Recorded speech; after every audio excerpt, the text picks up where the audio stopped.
બીજી બાજુ રાજકોટમાં ચોરીની ઘટના સામે આવી છે, જેમાં શહેરના સંત કબીર રોડ ઉપર ઇમિટેશન માર્કેટમાં ચોરી થતાં ખળભળાટ મચી ગયો હતો।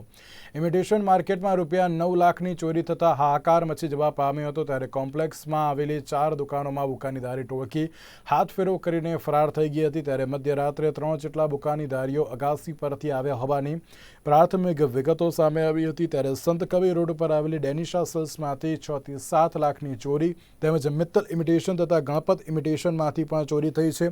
ત્યારે આ મામલે પોલીસ દ્વારા પણ વધુ તપાસ હાથ ધરવામાં આવી છે અને શિયાળાની ઠંડીમાં તસ્કરો જાણે નાઇટ પેટ્રોલિંગ કરતા હોય તેમ મધ્યરાત્રે ઇમિટેશન માર્કેટમાં ચોરી કરીને નાસી જતા પોલીસ પણ દોડતી થઈ ગઈ હતી અને પોલીસે પણ વધુ તપાસ હાથ ધરી હતી।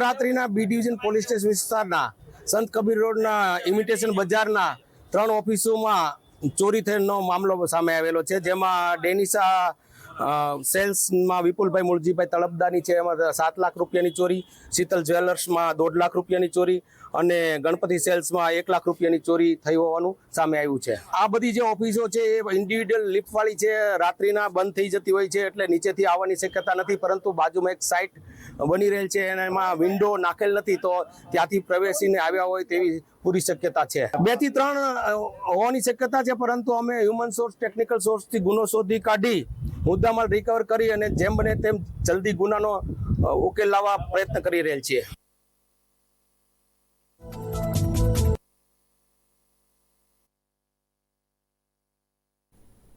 વડાપ્રધાન નરેન્દ્ર મોદીના સ્વચ્છતા અભિયાનના આહવાનને રાજકોટ ભાજપ યુવા